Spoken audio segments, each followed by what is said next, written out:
Assalamualaikum warahmatullahi wabarakatuh. Apa kabar sobat-sobat semuanya? Semoga kita dalam keadaan sehat jasmani dan rohani, tidak kekurangan satu apapun. Oke, mari kita lanjutkan saja ceritanya. Bab 69 Gila dan Leni. Leni menarik napas panjang, menahan amarahnya dan berkata, "Mililiter. Oh, aku sakit sekali. Senang sekali menggunakan karakter Cina. Tulisan burung seperti ini menjijikkan untuk dilihat." Henry bergumam dan melemparkan botol itu ke dalam saku pintu mobil. "Anda gila? Anda menyalahkan orang lain karena bodoh. Anda tidak tahu malu." Leni mencoba menenangkan diri dan menyalakan mobilnya kembali. Mobil kembali hening, tetapi ketidaksukaan Leni terhadap Henry menjadi semakin kuat. Henry tiba-tiba berbicara lagi. Mungkin sarafnya terstimulasi sekarang. Mendengar teriakan Henry, Leni terkejut tanpa alasan. "Jika ada yang ingin kau katakan, bicaralah. Jika tidak terjadi apa-apa, diamlah." "Saya tidak ingin mengatakan kata-kata yang tidak perlu kepadanya."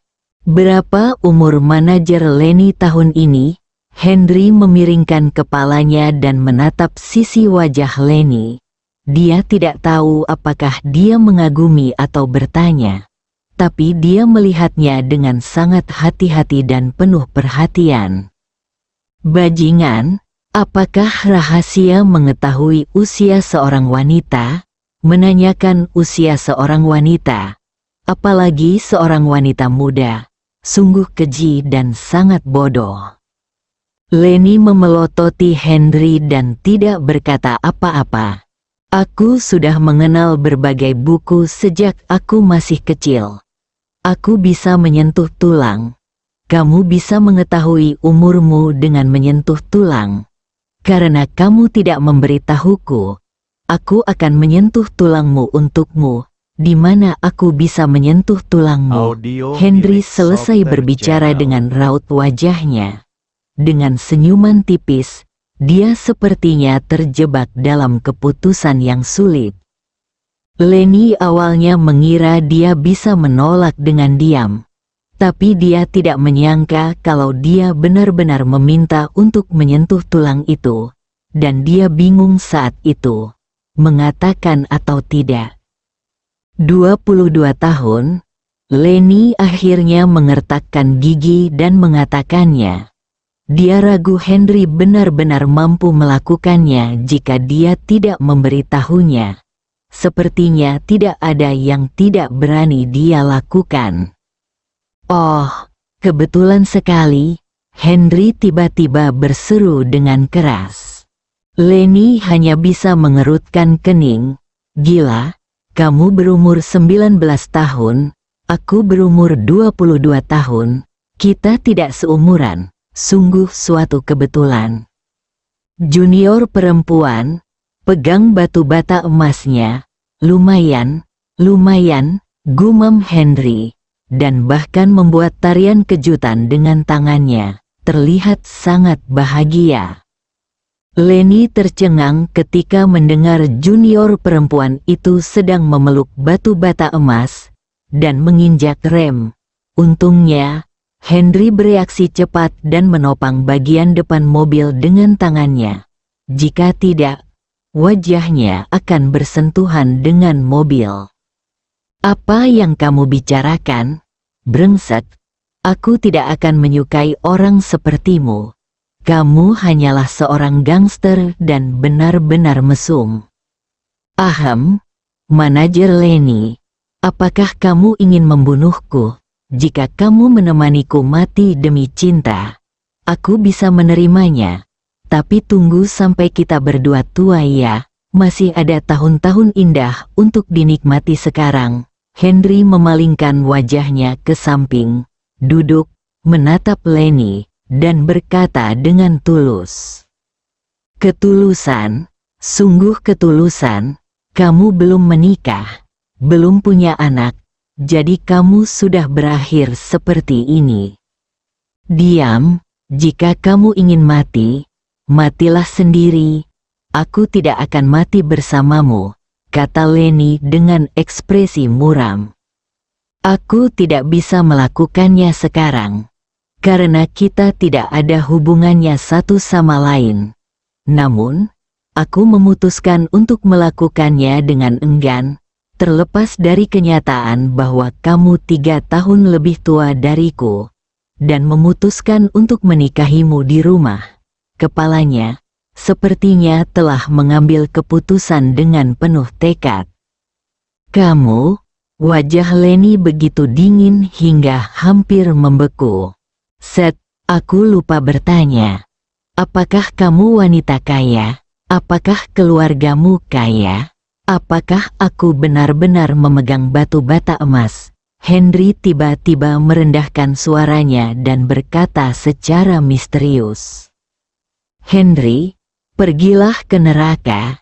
Kamu hanya seekor katak.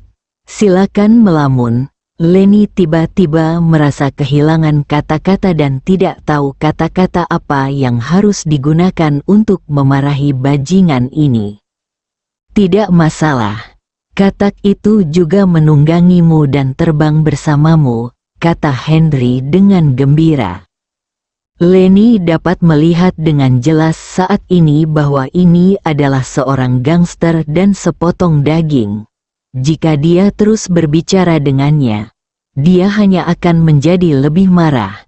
Dia berbalik dan menyalakan mobil dan melanjutkan perjalanannya untuk segera pergi ke Hotel Dorset dan segera berbicara dengan bajingan ini secara terpisah. Manajer Lenny, saat melihat wajahmu, tiba-tiba aku menemukan sebuah pertanyaan. Sepertinya kamu mengidap penyakit wanita. Apakah ada beberapa hari dalam setiap bulan yang sangat menyakitkan? Karena aku menyukaimu dan ingin menikah denganmu, aku harus bertanggung jawab untuk Anda. Tentu saja, Anda tidak boleh terlalu vulgar. Jika tidak akan ada perbedaan antara manusia dan hewan. Jadi sebaiknya saya menggunakan keterampilan medis ajaib saya untuk membantu Anda menyembuhkannya, dan berkata dengan serius. Diam, dasar bajingan. Lenny tidak tahan lagi dan akhirnya pecah. Ups, aku lupa memberitahumu tadi. Marah memperburuk penyakitmu, dan itu adalah penyebab utama penyakit.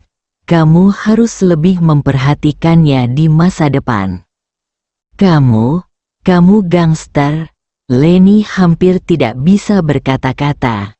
Manajer Lenny, Anda seharusnya merasa beruntung telah bertemu dengan dokter ajaib seperti saya. Setidaknya saya dapat menjamin pemberantasan untuk Anda. Jika tidak, dokter dukun lain mungkin akan membuat Anda sangat kesakitan. Dan dalam kasus yang parah, dapat menyebabkan kemandulan. Henry sepertinya mengkhawatirkan hal ini. Dia kebal terhadap amarah yang dingin dan masih berbicara pada dirinya sendiri. Henry, jika kamu tidak diam, aku akan menabrak tembok. Lenny sendiri tidak tahu mengapa dia mengatakan hal seperti itu. Oh, oke, hatiku menunggumu, dan jarumnya menunggu untuk menusukmu. Kamu akan berteriak dengan nyaman. Henry berjanji untuk tutup mulut, tapi dia mengucapkan kalimat yang sangat ambigu. Bajingan, keluar dari sini. Lenny berteriak histeris, bahkan menangis. Oh, baiklah kalau begitu. Kebetulan saya tidak ingin pergi ke konferensi pers dan diawasi seperti monyet. Henry bergumam dan hendak keluar dari mobil. Duduklah dengan tenang, memikirkan konferensi pers. Lenny menahan keinginan untuk mengusir Henry dari mobil.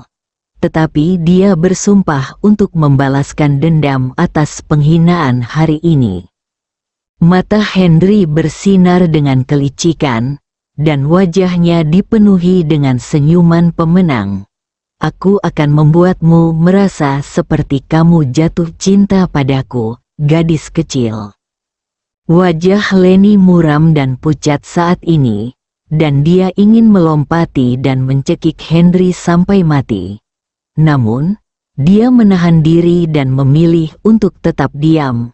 Berdebat dengan gangster seperti itu adalah murni karena dia tidak bisa bergaul dengan dirinya sendiri dan melecehkan dirinya sendiri.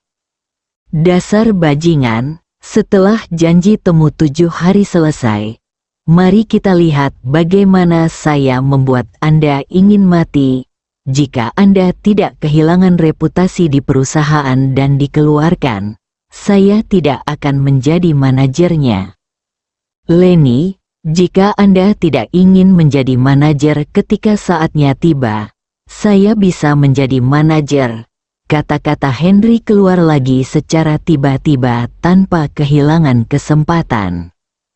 Kamu, Leni begitu ketakutan dengan kata-kata tersebut hingga dia hampir membuat mobilnya masuk ke dalam selokan. Oh, aku lupa memberitahumu. Kadang-kadang aku bisa membaca pikiran, tapi itu tidak terlalu efektif. Aku baru saja mendapatkan wawasan yang langka. Apa yang dikatakan Henry memang benar, tetapi di telinga Leni, dia seolah-olah melihat hantu. Berada bersama orang seperti ini hanyalah mencari pelecehan dan depresi. Leni terdiam, dan Henry tersenyum bangga. Bab 70, Perang Kata-Kata dengan Wartawan. Saat mobil berhenti di Royal Hotel, Leni menghela nafas lega. Alhamdulillah gangster itu tidak berbicara lagi. Kalau tidak dia mungkin mengalami kecelakaan mobil di jalan hari ini, atau bahkan meninggal secara tragis di jalan. Leni melihat-lihat pakaian di tubuhnya. Untungnya warnanya putih, ada noda susu putih dan tidak terlihat jelas. Leni keluar dari mobil dan menyeret Henry langsung ke ruang konferensi pers. Ini adalah konferensi pers pertama Henry. Begitu dia memasuki aula, dia melihat aula itu penuh dengan orang, dan beberapa orang berdiri di barisan belakang, memanipulasi kamera dan kamera di tangan mereka bahkan sedikit bising. Begitu Leni muncul, ia langsung menarik perhatian wartawan. Banyak wartawan yang berkumpul di sekelilingnya dan menanyakan berbagai pertanyaan. Leni yang selama ini serius dengan perkataannya justru tersenyum untuk pertama kalinya di depan wartawan. Ini adalah pertama kalinya Henry melihat keindahan gunung es yang mencair dan bunga teratai salju yang bermekaran. Dia langsung terpesona, bahkan lupa langkah ke depan dan berdiri di sana dengan ekspresi mabuk. Leni akhirnya keluar dari lingkaran wartawan. Saat dia hendak berjalan menuju meja depan, dia menemukan bahwa Henry memonyongkan mulutnya ke arahnya. Leni sangat berharap ada orang yang memegang pisau di tangannya saat ini dan menusuk Henry 10 kali. Tidak, 1000 kali, 1000 luka. Dia dengan enggan memaksakan senyumnya, berbalik dan berjalan kembali. Dr. Henry, tolong ikuti saya ke mimbar. Setelah Leni mengatakan ini, dia hampir merasa ingin muntah. Belum pernah dia mengatakan nada seperti itu kepada orang mesum. Kelembutan kata-kata Leni, manisnya suaranya, dan senyuman di wajahnya membuat air liur dari mulut Henry langsung turun. Ketika para reporter menyaksikan adegan ini, mereka sepertinya sedang melihat seorang pasien Alzheimer, dan hati mereka dipenuhi dengan rasa jijik yang mendalam. Beberapa reporter semakin tidak percaya ketika mendengar Leni menyebut Henry sebagai dokter. Leni benar-benar tidak bisa berkata-kata melihat kemalangan Henry, tetapi sebagai manajer umum perusahaan, dia tidak bisa mengabaikan citra perusahaan. Dr. Henry, ayo pergi. Leni melangkah maju, memeluk lengan Henry dan berjalan ke depan. Henry seperti orang bodoh, berjalan maju dengan cara yang sepenuhnya mekanis. Leni melihat penampilan Henry dari sudut matanya, dan hampir muntah karena jijik.